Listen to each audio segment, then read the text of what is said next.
Her Journey to Healing, Reaching Women with a Desperate Cry is an 8-week Zoom seminar in which Kamala and Winston help women to start living their best life by rediscovering the image of God in their life. Kamala, a licensed marriage and family therapist, joins her husband of 16 years, an ordained pastor, to marry the clinical and the spiritual. You will begin living your best life filled with love, joy, and peace. Register at kwministries.net for this life-changing seminar.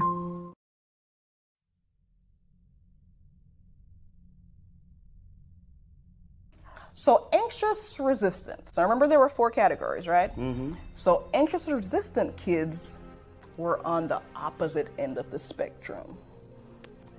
They didn't have a lot of self-confidence. They really clung to their caregivers, whether it's parents. When I say caregivers, I mean parents, grandparents, just old people in their lives who were, really part of that initial bonding experience. For these kids, they tended to have really exaggerated emotional reactions to stuff, but they also kept the distance from their peers. How did this translate into adulthood? That translated into anxious, preoccupied adults. Mm-hmm. And so they kind of formed less secure bonds with partners and feel really desperate for love and affection.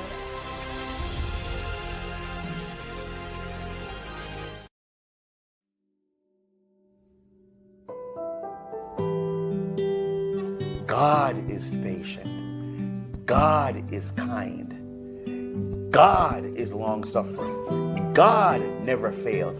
God always hopes. God always trusts. God always perseveres. God doesn't envy. God doesn't boast. God doesn't seek his own, but is always seeking what's best for you. God rejoices in the truth. That's right.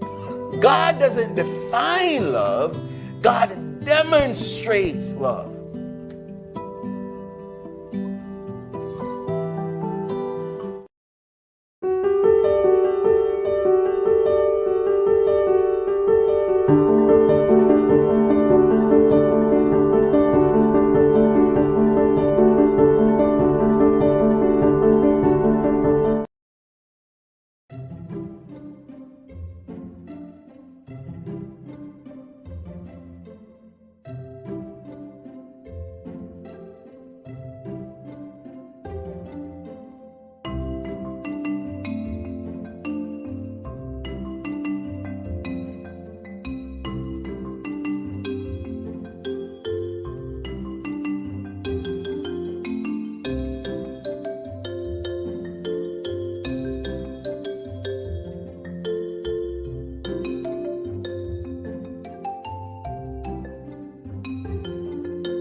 evening, everyone. Thank you so very much for joining us this evening. We are so grateful that you are here. If it's Monday night, You are live with KW. and you are live with us, we are so grateful that you could join us. It is Celebration Thankful Monday. Thankful Monday. What are you celebrating? Well, before I tell them what I'm celebrating, if you are joining us for the first time, we are trying to change the language around Mondays, right? That's right. Mondays are usually that day where we go, oh, it's a Monday. Monday. It's Not around terrible." these parts. But no. Because remember, We're we started out by celebrating. saying it's Monday. Yeah. But We're not doing that. We revamped that. That's right. And so we want to celebrate because celebration is a great way to start our week. It's a great way to set the tone for the rest of your week. That's right. So today I am celebrating a productive day at work. Oh, I love that. I love that. Hi, Christine. What are you celebrating today? Been a wild, crazy working time. No, Christine. No. Christine, no. We didn't say how was your Monday. We asked you, what are you celebrating, ma'am? We're reframing. We're reframing the language. I got my brakes fixed. Your brakes yes, fixed. ma'am. Your brakes fixed. And I'm celebrating the member that sent the mechanic here and paid for it. Yes. So I'm very, very, very, very, very thankful. I have big celebrations lately. You know, those things were gone. Listen, I knew that. Well, if you're joining us for the first time and you're not quite sure what's going on, Monday Nights with KW is a place for us to have just a really great conversation with some great people. How did we start out? We started out of our own pain, out of our own. I was going to say we've inflicted on each other, but I have inflicted on you some serious You were right pain, the first time. and I'm responsible for me. And out of our I have a language. Out of our desperate cry. Yes. And real quick, Christine is celebrating being home with her son. We're celebrating with you, Christine. Out of our own desperate cry, we say other people are going to have desperate cries. So why don't we create an institution that can reach out to people with desperate cries? We partnered with our brain. When our brain combines, we get Anarchy. And she designed our logo. Yes. She did everything and set us up. So that's how we're here. We have books, we have seminars, we have. So let me help you out here as a salesperson for the team. Yes. So I want you to take a quick minute. Guess what? If you navigate away from where you are right now and you go to where I'm telling you, you will find us there too. We're in the store. We are on www.kwministries.net/shop. And in that wonderful shop, you will also be able to continue to interact with us, but you also have the benefit of checking out our stuff. Like my husband just said, we have devotional series, we have books, we have totes, we have mugs, we have digital media, we have all kinds of goodies in there for you. And the price is not too bad. So I encourage you to check it out. We are excited about that. So please, we would love you to. We're excited about our new projects. We have some new projects. Yes. And we okay, do. can you put up our landing page real quick? Or if not, we'll just tell you. But we're working on a devotion from the Gospel of Matthew. Yes, we are.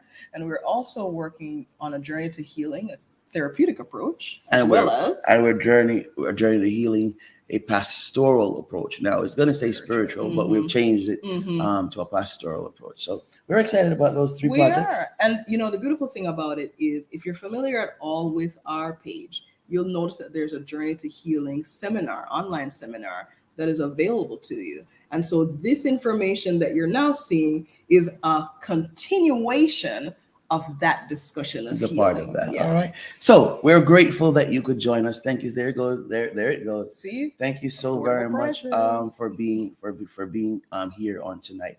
Well, we are about ready to introduce our guests. Yes. Our guests. I have known our guests for over, oh boy, man, we've left college for a long time. And if you believe it or not, she looks the very same as she looked in college. I don't know how Dr. Chinwe does that, but she looks the very same. And she is the very same as it relates to her personality. She's one of the kindest, gentlest, sweetest persons you'll ever meet. I don't know. She has her own practice, and I don't know how she makes money. As a matter of fact, I think we should ask that. Maybe we are exploring the world. Right, she can decide what she doesn't want to answer. But I don't know how that woman makes, because she's one of the kindest, most gentle persons I have ever met in my life, and it gives me great honor to introduce. I don't know that I'd say we're friends. We haven't spoken in years, but I know it's somebody I respect. I know it's somebody I admire. I know it's somebody I love. Dr. Chinwe, thank you so much for joining us tonight, and we're going to let her in. Anna Kay, you want me to do it? And there she is. Hey, Doc, how are you? Hi. Listen, let's start here. How do you look the same?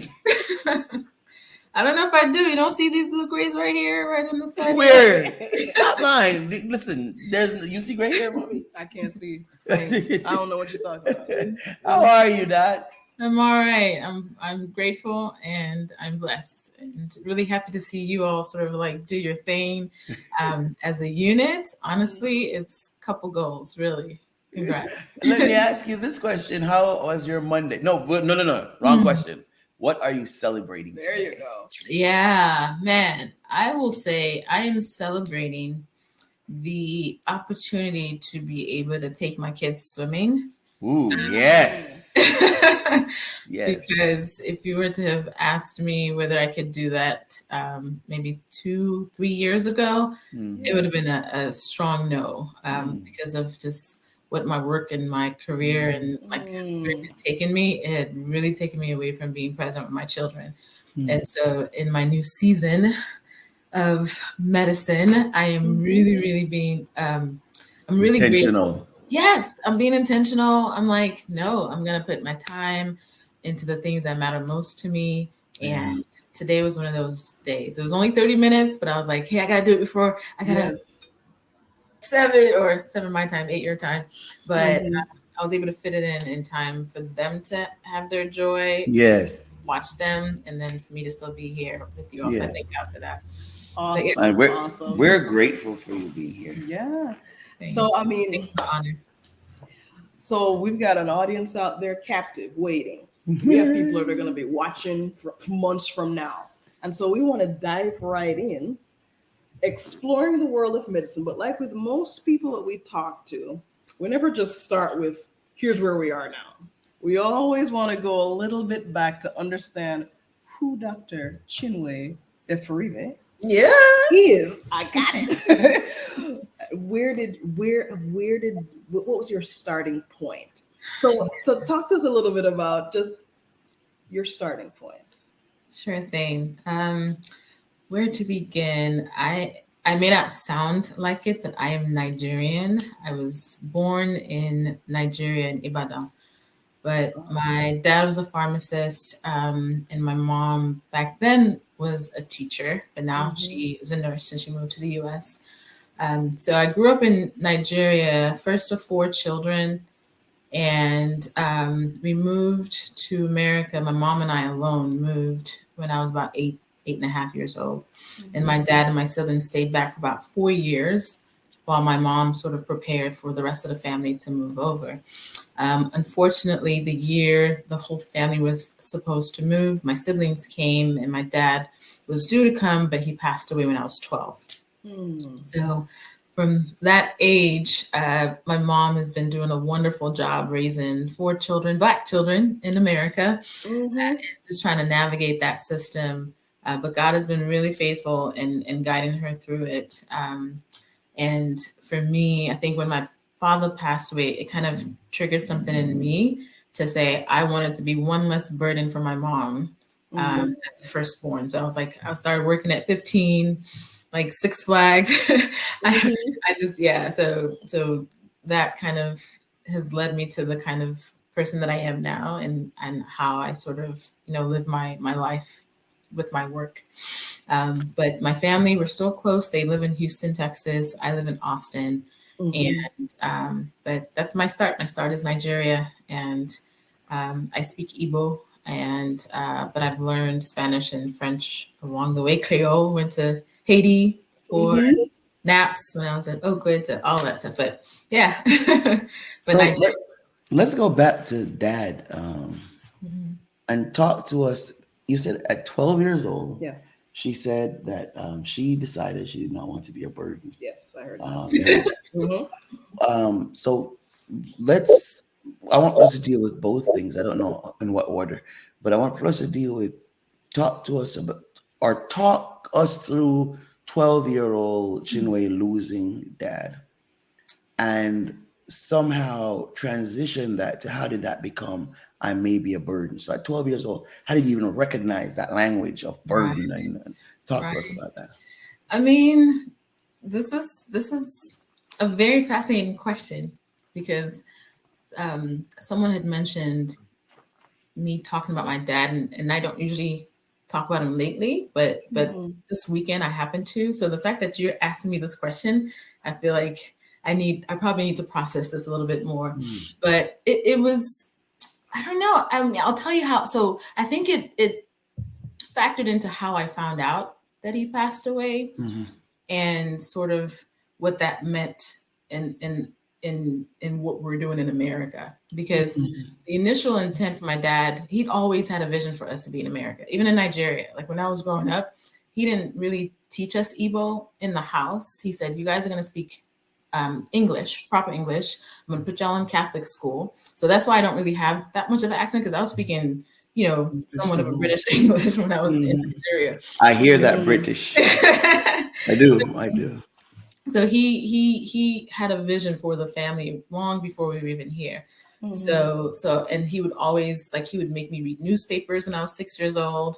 And when I would fuss, he'll say, I'll say, I don't know the words. Like, just circle the words and use a dictionary. Circle the words. So he taught me active reading. So I learned a lot of, just being able to be independent came from my dad.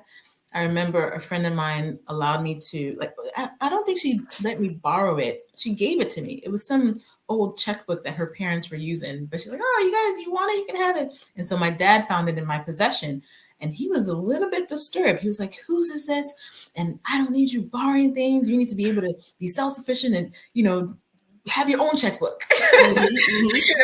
Like, you need to learn to, fend for yourself and not depend on too many people. So I think that was a very early lesson that my dad instilled in me, to learn how to really work through things. I remember one time, and these are memories, again, that I haven't had in a long time, but what I do remember of him are these, time points. And so one of the last memories I have of him was him waiting. So in Nigeria, when you move from one grade level to another, almost like going from middle school to high school, in Nigeria, we take the entrance exam to go to secondary school. And so I remember taking the entrance exam, and I had finished. I saw my dad waiting for me, by the car. And I came out, I felt like I didn't do well. He was like, you did great. Like, yes. You came out, you did great. So he instilled that sense of self-efficacy. Like, don't worry, you did your best. You did great. And I did, I ended up doing well. So I think that was early on, is like, take care of yourself, take care of yourself. And then, so the way that I found my dad passed away, he was sick, and I didn't really know. All I knew is I came back from school one day, and my aunt was there, and she said, well, your mom had to go back home to go visit your dad. And I said, oh, okay. In my mind, I was like, oh, she'll be back, in no time. But she was there for like 3 months. And this whole time I was praying for 3 months for God to heal my dad this whole time. But I didn't know that by the time she got there, he literally just passed soon after she arrived. So she stayed there, taking care of, preparations for his burial. So I think for me, so she was there, and then, so we just knew she was coming back. When she came back, I was upstairs, and then I saw all these people coming to the house before she had arrived. And I was like, why are all these people coming to the house? Like, she's just coming home. I'm sure she's going to tell us, Dad is doing well. But turns out that I realized even before anyone came and told me he had passed, I looked at the window, I saw people hugging her. I was like, oh, you know, it looks like he may not have made it. And that, I think that's kind of devastated me. And when I saw people going to sort of take care of her, I think for me, that clicked in me saying, I need to take care of my mom. Like, it's weird. And I don't know. I just like, I need to take care of her. And that was it. Like, and there were times that it was a struggle because there were times I didn't come home from college because I was doing literature evangelism work so I can pay for tuition, or I was, you know, RA. I was doing so many things so that she wouldn't have to worry about me. But I think it was just that sort of like child mindset saying, I need to take care of my mom, I need to take care of my mom. And take care of my mom, even though I didn't have anything, I felt her having 3 children was a way to lighten her load than having 4 children to worry about was the little bit that I could do. And so, yeah, so that's kind of all I can think of. This is my first time talking about it out loud. So thanks for having my counseling session here. This was good.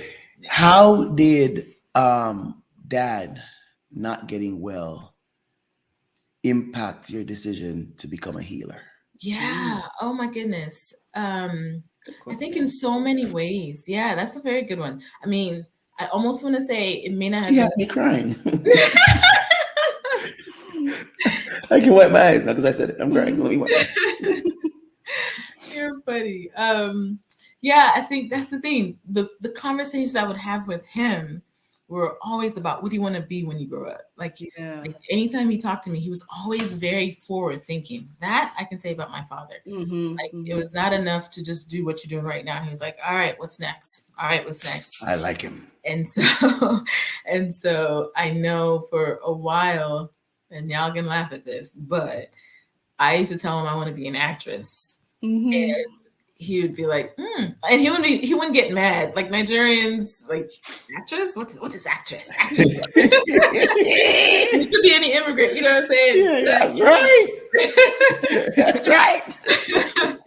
And so when I was here, I would watch TV and I saw like Bill Cosby. I was like, he's a doctor. He's on TV. Maybe I could be the doctor that's on TV, right? Yeah. And so, but he was very gentle in his redirection. I will always remember that. He never was aggressive. You know, he never made me feel little. He just said, you know, I'm glad you want to be an actress. I told him, I was like, I want to be a doctor/actress. That's what I told him, doctor/actress.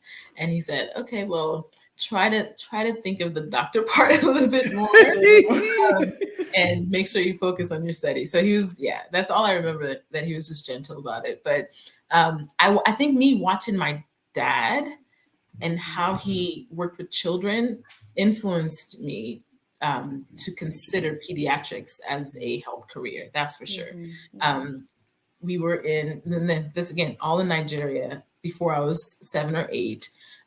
The children's department in Nigeria, we would have children's church separate from the major church, you know, the larger church with the adults. And my dad always came there to give children's story, always, like very vividly. I can remember him. And I think I was proud, but he would make kids laugh and, you know, just very engaging. And I saw, for me, healing, not necessarily in medications, not necessarily in injections. It's like healing the soul. I was like, I think I want to do whatever it is. I want to do that, you know? So I wouldn't say that later on I connected it right away, because when I entered medicine, I wanted to be an OBGYN, obstetrics and gynecology, because of Bill Cosby. I was like, I want to deliver babies. But meanwhile, in classes, I was thinking OBGYN. In my regular world, I was always in children's ministries. You know, I was started doing children's story. I was starting doing like vacation Bible school. You know, I was doing that naturally. And I remember vividly my second year of med school, during a delivery, I kept seeing that they would take the kids a particular place. Like I love this. I love this, Doc. I love this. Go ahead. Where are they going? Yes. like the babies are being delivered and they're going. That's good. That's good. I want to go over there. Clean them up, resuscitate them, and wipe them. I want to go over there, and that's how I switched from over Wow. to pediatrics.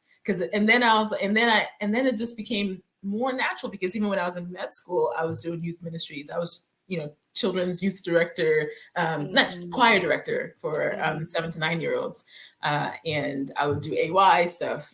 So I was like, I think I just need to start to blend my worlds, and this is kind of like we're talking about like the world of medicine. I realized that for me to be grounded, I need to not like have isolated parts of me. I need to find a way to kind of blend them together. And so that's, what not just had me go into pediatrics, but also led me to adolescent medicine. So I did a fellowship to learn how to work with youth and young adults up to the age of 25.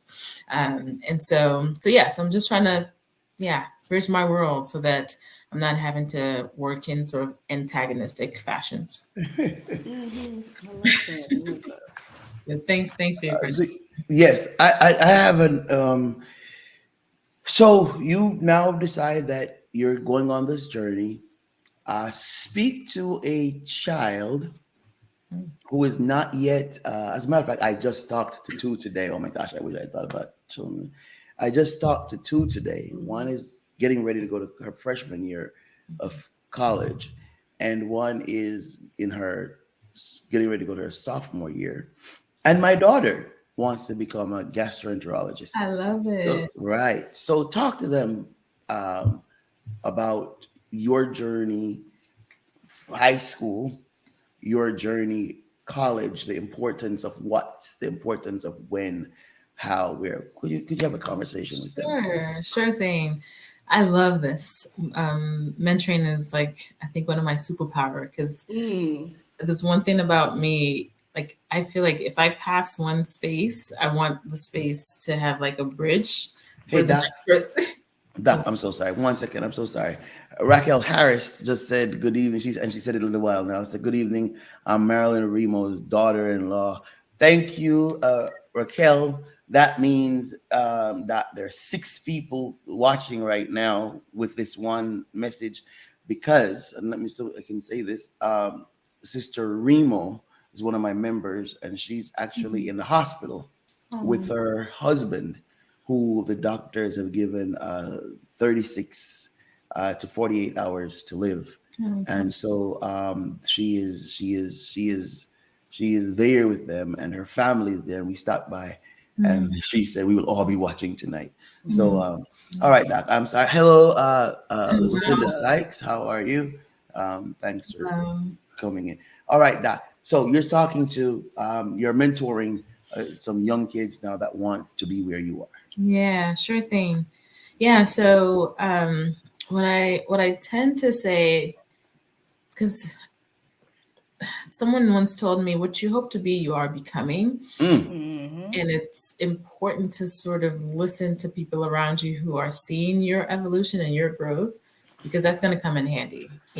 Sometimes we don't know, like we have to look in the mirror to see ourselves because we can't necessarily see ourselves. And people around us are that mirror at times. And so one of the first advice that I usually give to the students, sometimes they shadow in my clinic or they volunteer in my clinic, I just say, find a way to track your life, whether it's through journaling, whether it's through your calendar and dates, whether it's through just people that you connect with, the stories that you share, because it's not until you sort of like make time to reflect, you need to look back and say, oh, like, how did I get here? Because that's the one way for you to be able to like learn what you need to do differently, or what you need to be doing is find a system to track. So I will say at a very young age, I would always either have a to-do list. Before I even started journaling, I would just have like a paper that I would like write to-do lists of what I want to do. Whether it's the beginning of the school year, I want to make all A's, or I want to grow my hair longer, or I want to, buy whatever. So I don't know. Again, I can't say, I want to say my dad instilled that in me or my mom, but you read my mind. That's going to be the question. Yeah, I'm like, I just know I've always been right, and I can find those pieces of paper somewhere in my yearbooks or things that I've just been jotting down things I want to do in my life. And it might be small things, but over time, it's important to track that because it shows the things that matter to you and how you're putting effort into achieving them. So, and sometimes it'll be recommendations from my counselor or from my mom or whoever, but whatever it is, I'm hearing it and it's, you know, integrating with me somehow, then I'm writing it as my own particular goal. So I say, track it. You got to track yourself. You can track yourself through your goals, and you can track yourself through just journaling. This is how the day went. The second thing I usually talk about is where to begin. Exposure. And exposure is sort of like, unfortunately, depends on like who your parents know or who aunties, and but like if you put yourself in situations that are new, or if someone says you need to meet someone, like don't shy away too much, because just that connection with that one person could be your next step up and you don't even know it. Or it could be, I'll never forget, like my mom was an ER nurse, and when I decided that I think I wanted to do something in the healthcare field, she would just like say, "Hey, you should meet Dr. Johnson," you know. Yes. And so anyone that my parents or my mom or whoever would connect me to, like something about me being open. Like, yeah, I won't say I was shy. I am an introvert. People don't believe that, but I am a true introvert. But I just make it happen. To talk when I need to, but it wasn't easy for me just to start up conversation. So I would tell these young people, if someone is connecting you to someone, please try your best, because you don't know what that person can give you insight on. That could be the next thing. Like, here's a scholarship that you should apply for, or here is a skill set that you need to have, and here's a way to learn that. Here's a job opportunity that no one knows about, but because I'm talking to you and I'm learning about your interests, here you go. So yeah, track yourself and then be open to new opportunities and new exposure, because that really makes a difference. I want to pause you right in there before you go to your next one, Doc, because I just want to highlight something that we keep coming across in every single conversation, which is the importance of people, relationships, connections. And here you are saying it again in a different context. And from a young age. Yes.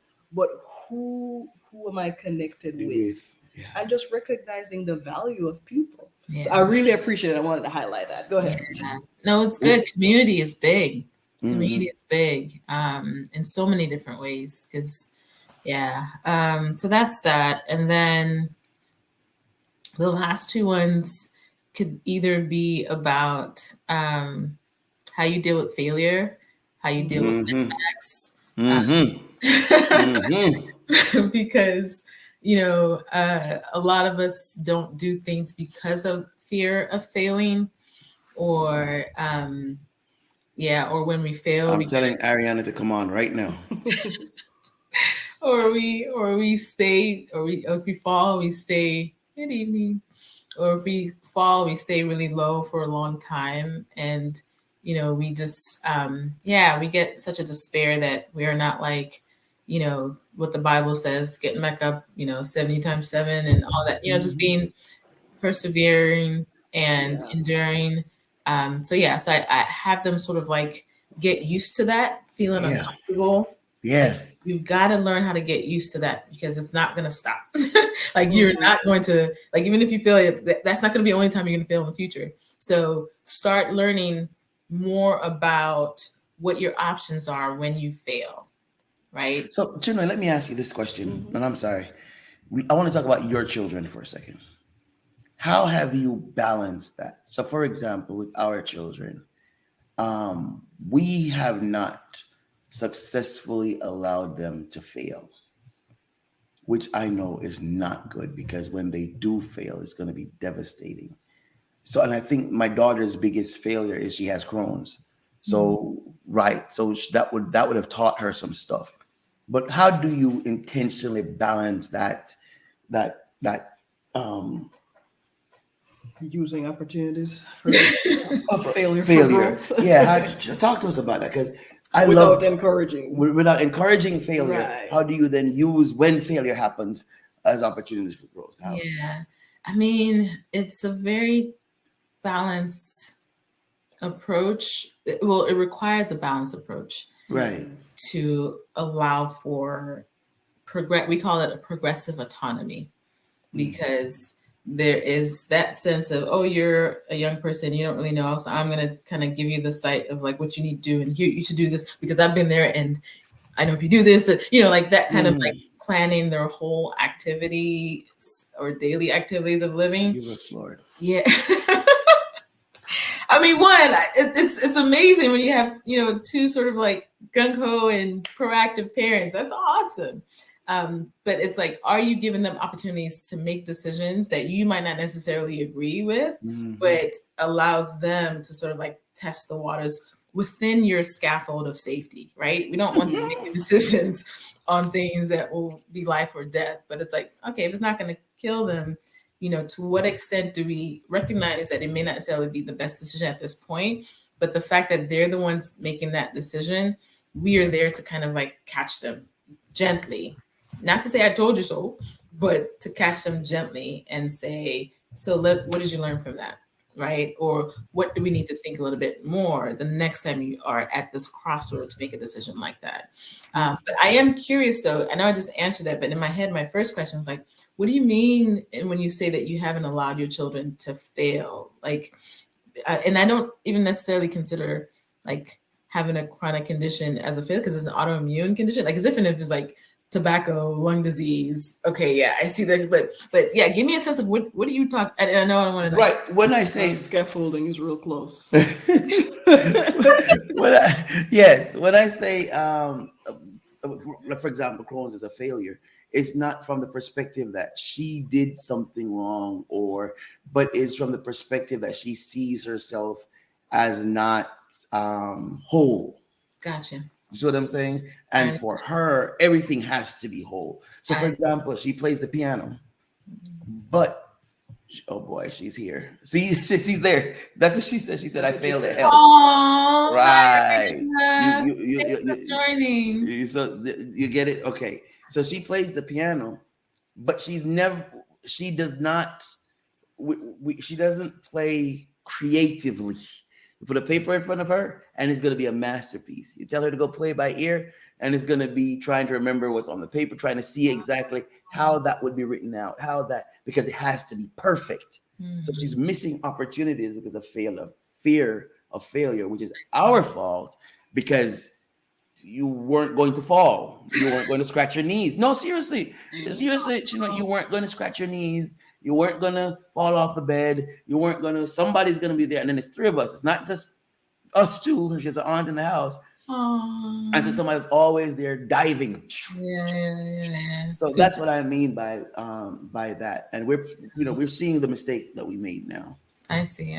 Yeah. I mean, there's no rule book. I mean, I tell you, I teach this thing and I practice in my practice, but in my house, it's real. I have a 10-year-old daughter and an 8-year-old son. And they're like this level of perfection that our kids have. It's hard to sort of like beat. And sorry, I'll try not to read the comments that come up. I'll leave that to you. But yeah, I think, and then my husband and I have different ways, and our approaches are different too. So I'm always seeing like the longer term, like, okay, no, if we give in right now, then they're not going to learn how to survive when we're not around. Right. And so it's like, how do I prepare them for that sort of like, autonomy, independence? It's a milestone, just like how we want them to start walking between ages, 12 months or 8 months for some. Like we need them to learn to do it. Yeah. Which is why mine didn't walk that during no time. Which is why my 5-year-old doesn't eat food now. I'm just being real with you now. I know. We screwed up. We're one of parents when it comes to that. I know. It hurts us. And mind you, it's like us looking back to say, well, is it something that we said that we went through that we don't want to have our children go through? I think it is trauma. Yeah, I mean, there's a lot of stuff that we were just, but I'm seeing some of that in my clinic Like when young kids are not being sort of given that opportunity to sort of like, I don't know, critical think on their own in safe spaces. Then someone says failure is when you choose not to try and try again. Yes. Like honestly, like it's seeing the sort of growth in failure. Let me give you a quick example with regards to that. So it took me the longest to start my clinic because I was worried. I was worried to some degree that it was going to be too successful, that it was going to fail. But I was just worried that it's not going to be what I envisioned it and something's going to go wrong. But I had a coach that put me through an exercise, and she said, close your eyes and visualize your clinic being everything that you want it to be. And I did that. And I was like, naturally reflex smiling, all of that. As I was envisioning all like community outreach, all that. And then she said, all right, now close your eyes and think about your clinic failing. And this is before I even started clinic. It's like a year and a half before the clinic even started. And just the exercise of me thinking about the clinic not being anything, like maybe people writing bad reviews about it or me not doing the things that I wanted, you know, just the thinking about it, I started bawling, right? I started bawling. And this is just how much our mind and our bodies are so intertwined, right? And so when I finished that, she said, "Are you done?" I was like, "Yeah." And so then she said, "All right, now think about what you're learning from that. Like in terms of your clinic failed, but is that all that you are? Like is that all that you feel that you've been created for? Is just that clinic? Are there things that you were planning to do through your clinic that if the clinic fails, you could do it in a different way?" Right? Yes, ma'am. And so then it detached me, like it almost like freed me from this high expectation that I had that all that God is going to have me do is going to be through this one avenue. Yeah. And you know, and I can't hear hashtag anything here. And this is good stuff. Oh my gosh. Hashtag growth mindset. Like that's I like that. It's growth mindset. It's allowing, and that's what I do in my clinic. That's part of the coaching that I do for teens when they come and we're doing all like, how do you, address anger? How do you manage procrastination? How do you, reduce self-harming behaviors? It's about your growth mindset. It's saying, is this the only path that I can think of to solve this problem? Is this the only path? And you can do your own sort of like practice to think through it before it even happens, so that when you're ready to do it, you're not so rigid in the way that you do it, And so that's what I try to do with my children, like I'll give you one example. My 10-year-old is always sort of like heartbroken when she can't stay with her friends or connect with her friends. And so anytime this play date is over, it's just before she even leaves, she's crying. Oh, this is her now. She's crying. But we're trying to work on exercises to say, yes, but let's not diminish all the fun that you had. Right. But then you're just like wasting all the fun, and you're just worried about something that hasn't even happened yet. Yeah. So we do, every time we do an exercise, say, let's reframe it and say, oh man, I had so much fun. Yes, I'm sad, but I can't wait for the next time we're going to meet again. But again, it's like a repetitive thing that we do so that it's less and less of an issue. But it's not easy because you don't want them to seem in distress. I have a question that I want you to think about while I'm reading some of these comments. Did your dad, being a Nigerian dad, he didn't allow you to fail too much, or did he? So I want you to think about that. But don't answer it yet. Let me read some of these comments and then you answer it on the other side of that. All right. So Mike Blivens says, good evening. Good evening. Good evening. I think that's Pastor Blivens. Welcome. Thanks for being here. And Lucinda Sykes is actually saying that she's listening with her cousin, Marilyn Remo. Okay. Thank you so much. Thank you so much. We really, really, really appreciate you guys. You're going to be in for the win in a little bit. And then Mom says, I like that, doctor. Just giving the option to know you can get it wrong sometimes, but you can get up and start all over. Yes. And I think that was beautiful. Your Nigerian father, I know he didn't put up with opportunities to. Well, let's see. Let's get Christine real quick. One has to have an inner drive that propel them beyond failure. Find strength and be so confident that nothing or no one can make it because you fail. No one can make it because you fail. Because you feel life is not beautiful and you can't make it. So get Right. away You from want that. mindset. You don't want to have that mindset. Yes. Correct. Very good. Christine, thank you so much for that. Doc, go back real quick. And Doc, we only have 20 minutes. I can't believe this. I know we haven't, but so we'll just do a part 2 if you don't mind coming on again. But tell us about your dad and how he dealt with that, and how did you get a different mindset from that if he didn't, because I just don't say Nigerian dad saying it's okay to fail at anything. So let me hear that. Yeah, I mean, this is where I may shift a bit, because I don't remember too much of my dad and decisions. I got you. But with my mom, yes, that woman. Yeah, I think I perfected my failure under my mom's guidance. Because, well, I will say this, she taught me resilience for sure. Yeah, my mom definitely taught me resilience. Yeah, I mean, where to begin? Because even with when I was in school and trying to, make ends meet, and this is where I can see why parents kind of keep the scaffold a little bit close. Because pray for us. Because there is a slight chance that your children may or may not resent you at some point. I'm gonna be honest about this. And if my mom's watching, I love you. But but there were times growing up that because her scaffolding was a little bit kind of wide, she was always there, don't get me wrong, when I needed her the most. But for the simplest things that I was like, oh, that's my mama, I'm gonna call her up and she's gonna blah, blah, blah, blah, blah. And she was not there. But I now look back and I was like, she must have done that very intentionally, because now she's like, oh, you want this? But I recognize her intention. Preparing you. Yeah. She was very good. Like that, I'm indebted to my mom for my survival skills, to be honest.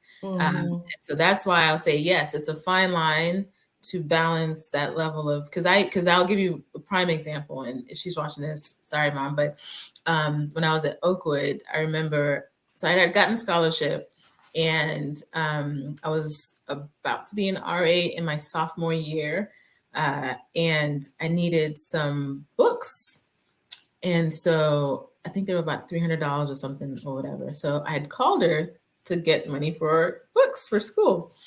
And it's not like she's struggling. Like she was an emergency medicine nurse, so I knew she could afford $300 for books.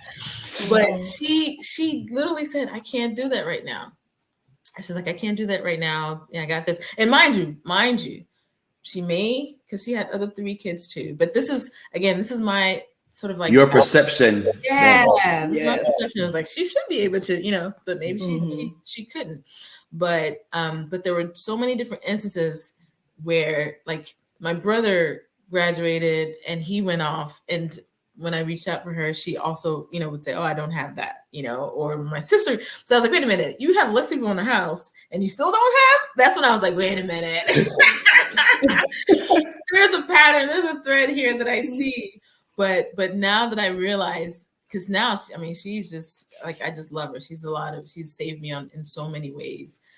Even with my clinic, she saved me. So, but looking back, now I recognize that if she had just given me everything that I had asked for, then I wouldn't have been as creative, I think, as I am now. Right. Surviving. Like I really thank God for my ability to adapt. Like so my value statement, there are things that I see myself as, and one of them is I'm adaptable. And I think my adaptability came from not having like a safety net that was always there all the time whenever I needed something, because when she didn't, provide for me with those books. I went and I was hanging out in a financial aid office, writing scholarship letters and trying to apply for anywhere and anybody who would give me a scholarship for stuff. So I got, the King's Daughters, big up King's Daughters. They gave me a scholarship for the books. And then later on, I just, again, LE work, it's all kids. All kids think their parents are. So, Doc, we only have 15 minutes. You get to Oakwood, and so let's go back real quick. I'm so sorry. So one, your message to Ari is journal. Keep track of your life. That's number one. Your second lesson was be exposed. Allow yourself to be exposed to different people. Don't miss an opportunity for exposure. Then your third lesson, and Ari, this is when I texted you and told you to come on right now, is allow yourself to grow from failure. Do not be afraid of failure, but allow yourself to grow from failure. Was there a fourth one? I would say the fourth one, I think I wish I learned more when I was younger, because I feel I see the value in it now as I'm older, is celebrating your wins. Do not shy away from that as it being, self, what's the word? Oh boy, Chinwe, we're not gonna get to the next part tonight because we're digging into we're going into that. That's actually another hashtag. Yeah, that's celebrate your wins. Celebrate your win. You celebrate your own wins. Your own wins. Yes, ma'am. Because then you have these people who are so talented and so gifted, and in their attempts to stay humble, and just that, the aspect of humility, you're just diminishing any good thing that you do, because it's like, I can't focus on that. I need to see where I'm in deficit. And so again, balanced approach, I think, is very important.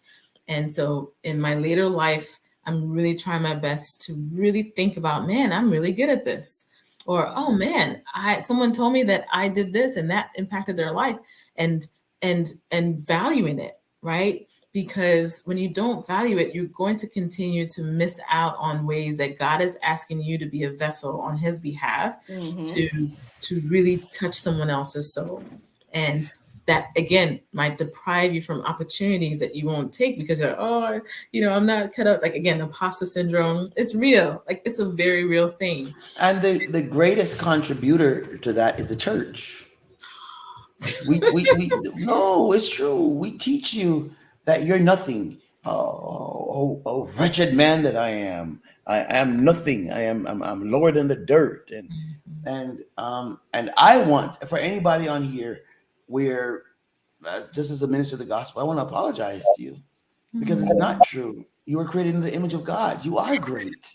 You are great. That's not a win to celebrate. If that's not a win to celebrate, I don't know what is. Oh man, Doc, that was healing, Doc. Yeah,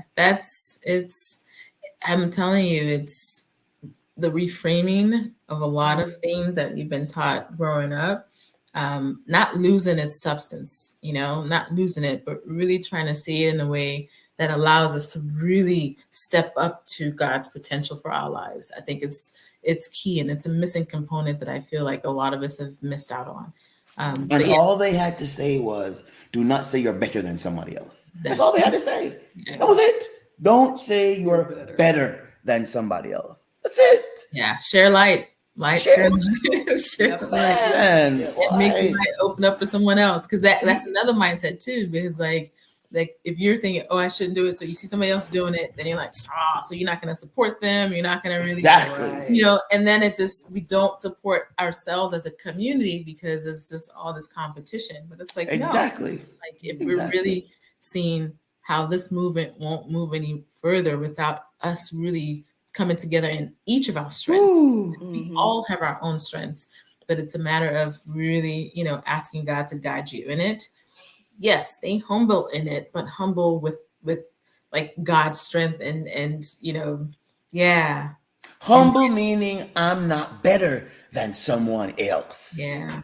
Not that I'm not good. Yeah. Just that I'm not better. that I'm not competing against somebody else. I don't find my value. Something you talked about earlier. If the clinic doesn't go the way you want it to, is that what defines you? No, this is not what defines me, but daggone it, I'm good at it. Yes. And that's a win, and I'm going to celebrate that win.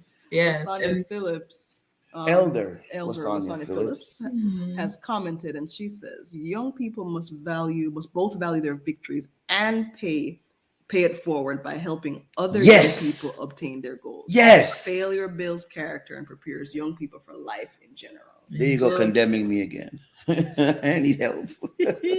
Doc, talk to us about. We're growing from that. We're growing. Okay. Are we doing better? Yes. No, think about it. Yes. We're literally in this moment. Okay, this moment. Okay, in this moment. Mindset. See, you've helped us. You've helped us already. Okay, there we go. We're growing from that. Yeah. All right, so we're going to start tomorrow. Doc, question. You're in college. You're in college. You're and you've been known that you're going into medicine. How are you approaching college? What is talk to our young people, Doc, about growth mindset, about the importance of not just settling. Chinwe, I never heard of you ever going to a party. I never heard of you being involved in anything you're not supposed to be involved in on campus. You went on mission trips. You were. Talk to us about it. I got it. How do we stay focused? How do we stay focused at that age? Yeah. I mean, college, again, I'm not perfect. And so it's not to say. Okay, Chinwe, let's be clear. Chinwe, let's be clear. You were perfect. Okay? So remember that celebrating that win that we just talked about? You were perfect. Okay? All right. In God's eye, by God's grace. Now take it from there. Yeah, I think high school, I got all that stuff out of my system in high school.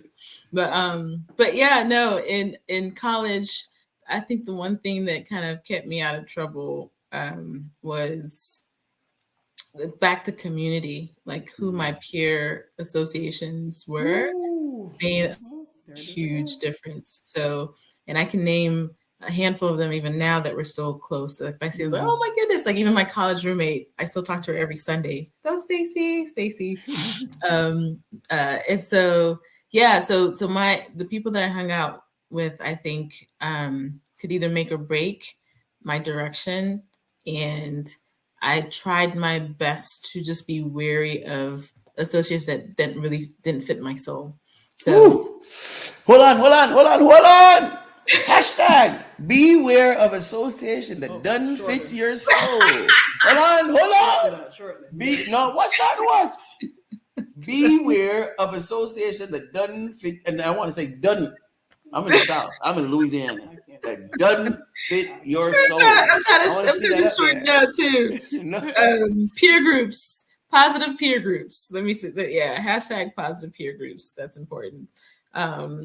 But yeah, I think that because again, you're still finding yourself, you're still learning about yourself. Yes. So, I can't say, oh, it was because I knew every single thing and every single value that I had. I identified it and I followed through with it. No, there were some things that was because, I had friends who were going on mission trips that I was like, oh, I want to hang out with them. Yes. And so the activities that we were doing, I loved how we were able to rejoice and spend time helping others. Yes.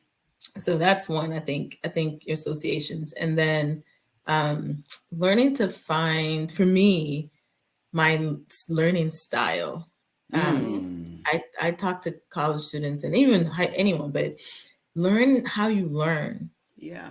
Learn how you learn, because that will really set you up for life. I remember my first year in Dr. Paul's honors biology class, and we